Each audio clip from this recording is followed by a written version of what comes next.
The night in Kiru vanished, the wind changed. Amara felt it first as a chill that did not belong to the season, a cold that crept beneath her skin and settled in her bones. She had been grinding herbs by candlelight, preparing a tincture for the village elder's cough, when the flame flickered without breath. Then came the voices. They were not spoken aloud. They arrived like the memory of a song she had never heard, fragments of words slipping through the cracks of her mind. Chains, gate, the ones who walk at dawn. She pressed her palms against her ears, but the whispers were inside her. Your sister, the dark realm, 7 days after the moon is full. Nkiru, Amara whispered. The candle died. 3 days earlier, Nkiru had gone to the eastern market to sell woven baskets. She never returned. The village elders said she had run away with a merchant. The guards said they had found her sandal near the old forest road. But the voices told Amara the truth. The Dawn Traders. She learned their name from the wind. They were men sworn to keep the stability of the dark realm, keepers of a grisly balance. Every 10 years they crossed through a hidden gate on land, moving like shadows through the mortal world.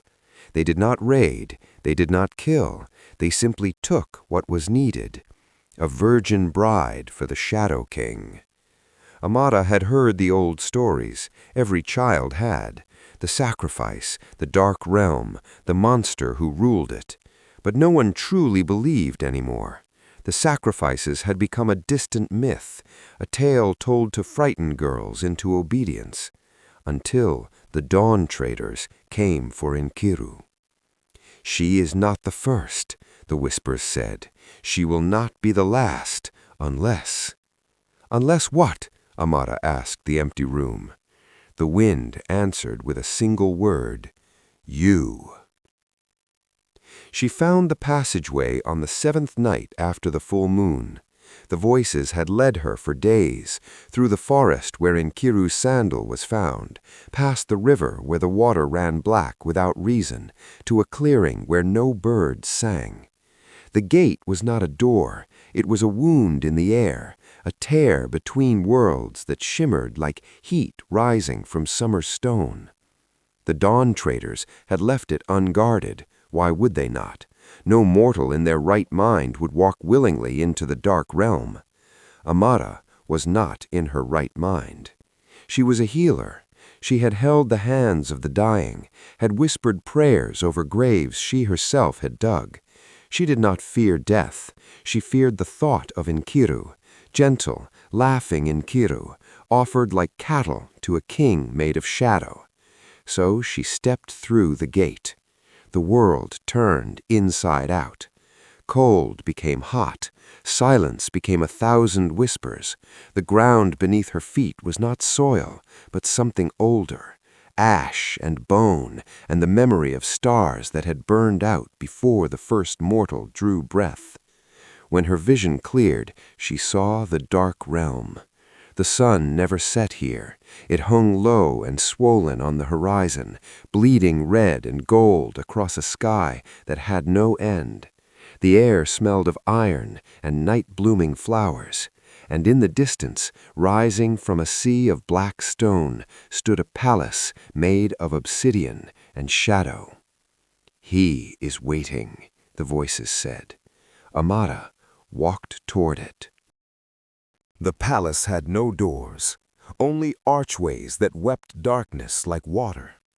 Amara stepped through one and found herself in a throne room vast enough to swallow the sea. And there he sat, Balak, the Shadow King. He was not what she expected. The stories painted him as a beast, a creature of fang and claw, a demon who fed on fear. But the man on the throne was beautiful in the way a winter storm was beautiful. His skin was pale as moonlight on snow. His hair was black as the space between stars. And his eyes held nothing. Not cruelty, not kindness, just an endless, hollow stillness. "You are not the one they took," he said. His voice was low and soft, like the last breath of a dying man. "Nikiru is my sister," Amara said. She was surprised by how steady her voice sounded. "I came to take her place." Balak tilted his head. Shadows coiled at his feet like sleeping serpents. "You came to die." "I came to save her." Amara lifted her chin. "What happens to me after is none of your concern." Something flickered across his face, so quick she almost missed it. Surprise, perhaps, or the ghost of something that had once been human. "She is in the Eastern Tower," he said, "unharmed. The Dawn Traders were instructed to bring her alive." "Instructions from you?" "Instructions from the stability they claim to serve." He rose from the throne. As he moved, the shadows moved with him, wrapping around his arms, his throat, his ankles. They were not his servants. They were his cage. "I did not ask for her. I have never asked for any of them." Amara's heart stumbled. "Then why?" "Because the Dark Realm requires a king, and a king requires a bride." He stepped closer. The shadows hissed. "Every 10 years they bring me someone. Every 10 years I watch her grow old in a place where time does not move. Every 10 years she dies, and I remain." He stopped a breath away from her. For the first time she saw it, the exhaustion beneath the emptiness, the soul that had been screaming for centuries. "You want to save your sister," he said quietly. "Then save her. The price is you." Amara did not hesitate. "Yes." Chapter 3. The Bargain. Nkiru was exactly where Balak said she would be.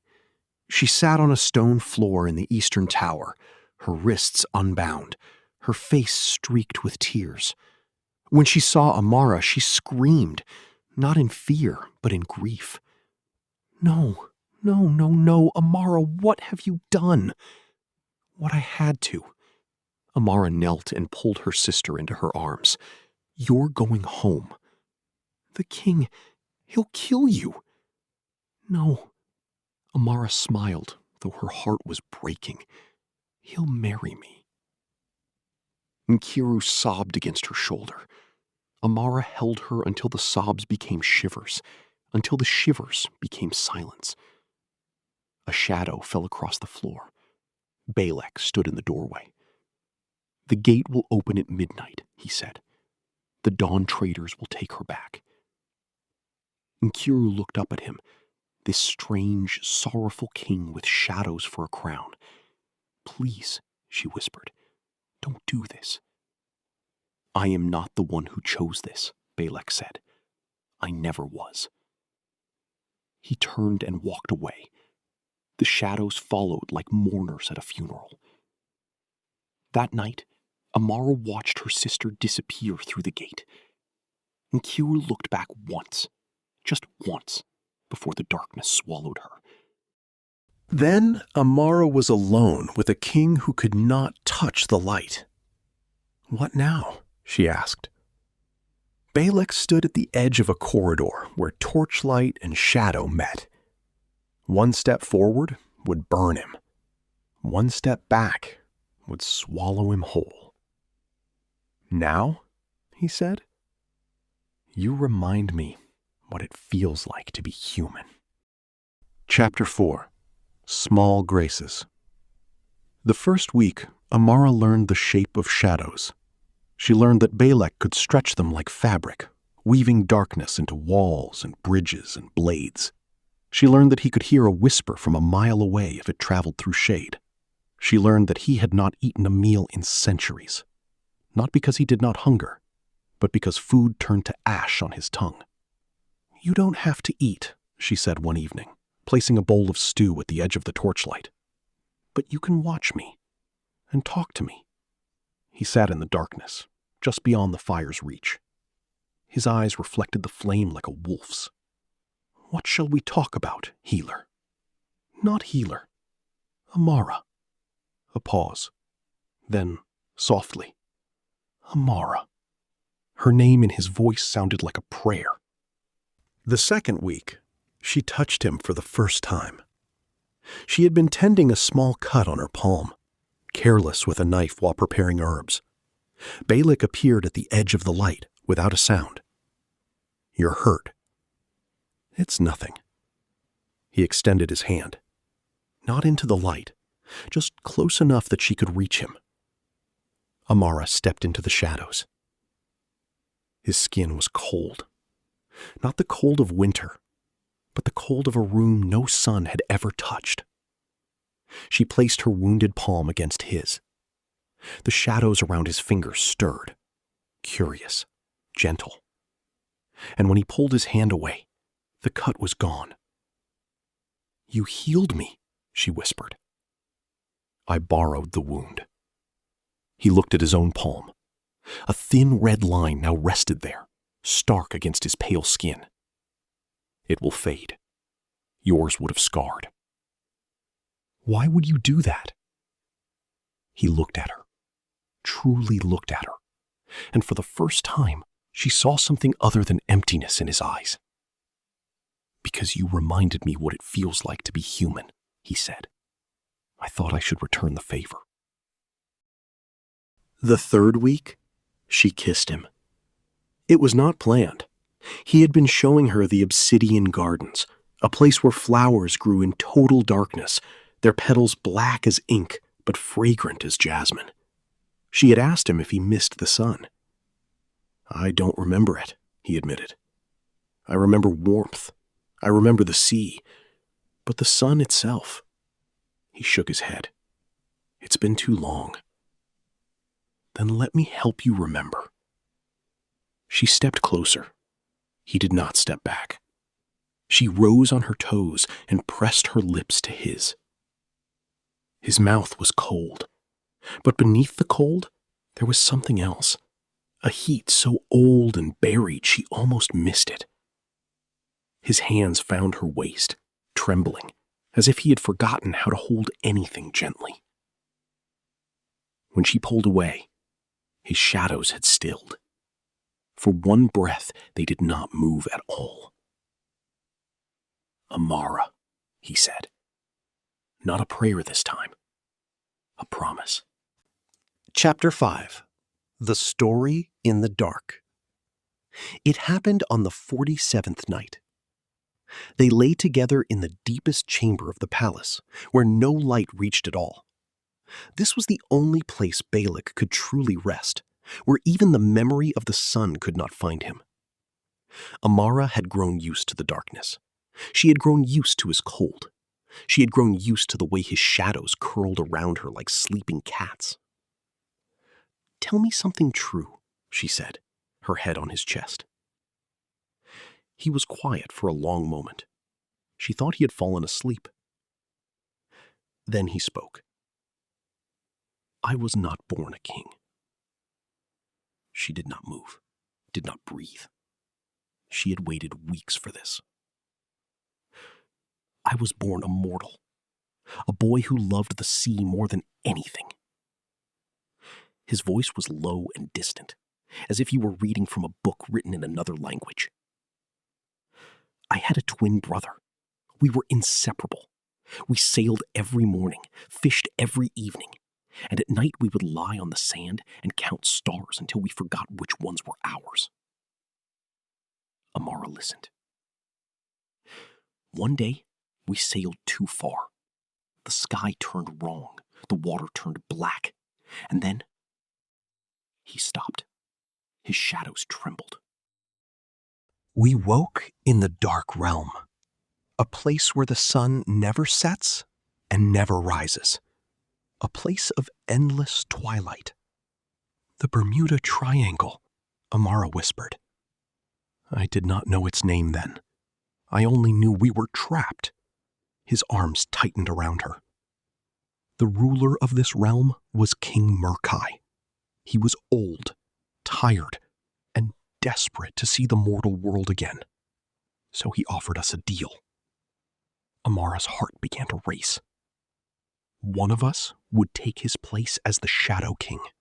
The other would return to the mortal realm with Murkai, free and whole. Balek's voice cracked. The choice belonged to the older twin, by rite of passage, by blood. Balek, he chose me. The words hung in the darkness like smoke. He chose me, Amara, my brother, my blood. He looked at me, looked at the sea salt boy who had never wanted anything but the wind and the waves, and he chose me to become this. Balek's shadow surged, then collapsed. Murkai taught me how to rule, how to command the darkness, how to survive without sun, without warmth, without touch. And then he left, with my brother, through a passageway only a few have ever known. "How long ago?" Amara asked. "I stopped counting after 500 years. She lifted her head. In the perfect darkness, she could not see his face, but she did not need to. "You are not a monster," she said. "I have done monstrous things. You have survived monstrous things." She pressed her forehead to his. "There is a difference."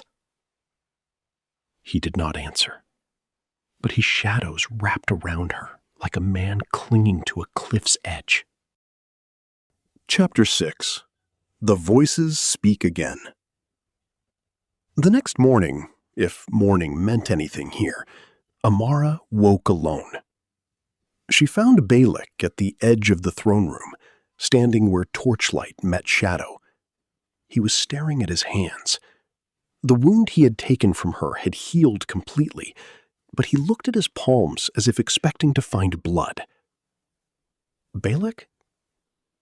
"The passageway Murkai used," he said, without turning. "It still exists, but only the Dawn Traders know its location, and they will never tell me." "Why not?" "Because stability requires a king, and I am more stable than Murkai ever was." He looked at her over his shoulder. His eyes were hollow again. "I am easier to control. I do not leave. I do not rebel. I simply wait." Amara felt something shift inside her chest. Not her heart. Something deeper, older. And then she heard them. The gate. The goddess. The blood that walks in two worlds. The voices in the wind. But this time, she understood them fully. "You are not only a healer, Amara. You are the one who came before, the one who walked both realms, the one who can break what was never meant to last." She stumbled. Balek caught her, shadows and all. "Amara, what's wrong?" She looked up at him, and for the first time she was afraid. Not of him, not of the dark realm, of what she was about to remember. "I know how to save you," she whispered, "but it will cost me everything." Chapter 7. The Goddess Remembers. The voices did not speak to her anymore. They spoke through her. Amara fell to her knees in the throne room. Balek caught her, his shadows cradling her like dark water. But she barely felt him. Her mind was drowning in centuries that did not belong to her. "You walked here before, when the realm was young, when the first Shadow King was crowned by your own hand." She saw it. A woman with her face but not her name, standing at the edge of creation itself. The Dark Realm had not always been a prison. It had been a bridge, A place where life and death met and held hands. And that woman, that goddess, had been its guardian. You gave it up. You chose to be mortal, to be born and reborn until the realm called you home. The curse, Amara gasped. I made it possible. Balak knelt beside her. What are you saying?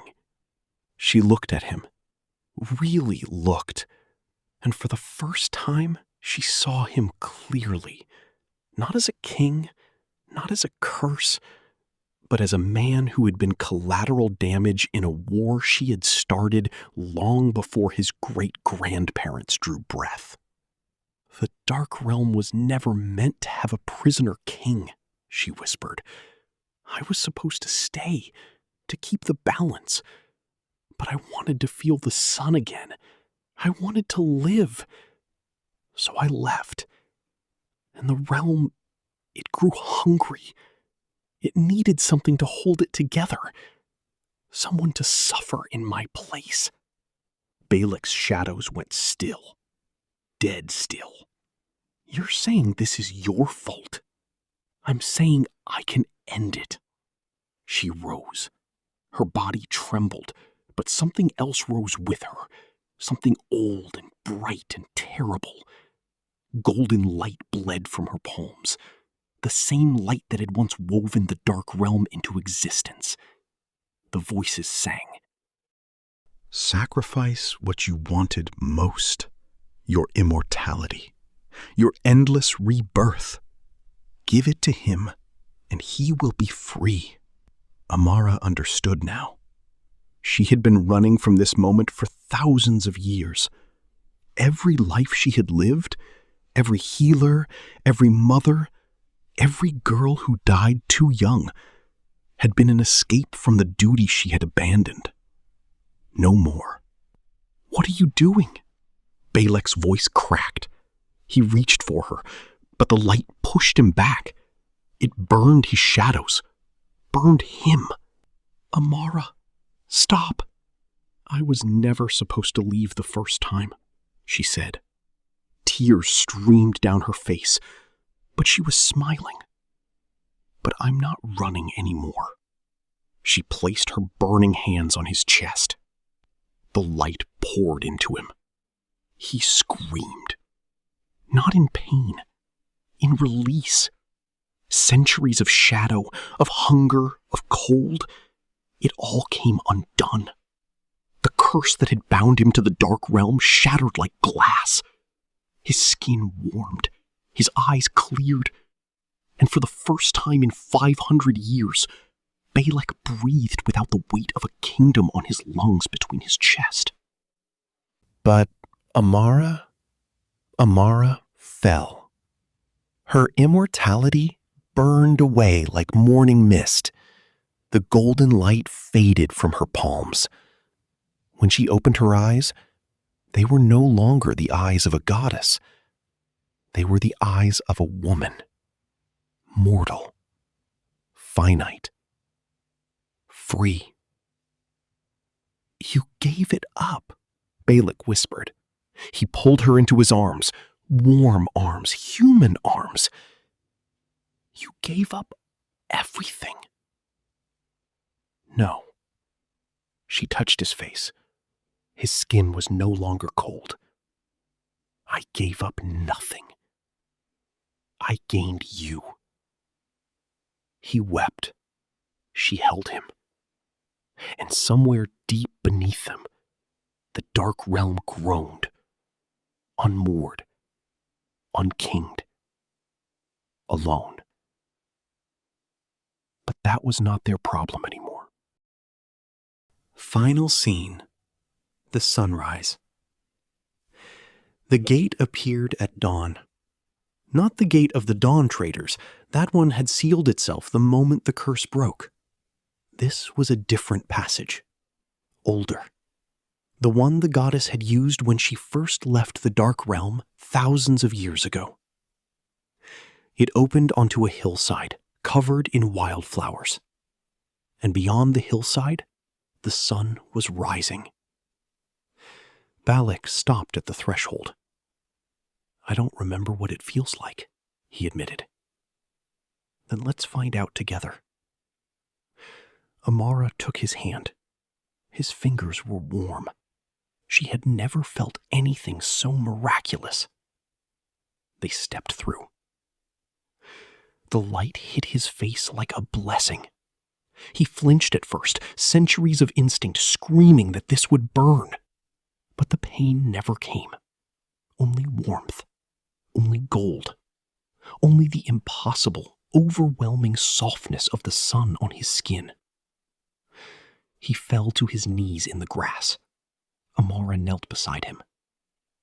"It's warm," he said. His voice broke. "It's so warm." She laughed through her tears. "Yes, it is." They stayed there for a long time. Long enough for the sun to clear the horizon. Long enough for the shadows behind them to fade into memory. When Balak finally stood, he pulled Amara to her feet and wrapped his arms around her. "I have nothing to offer you now," he said.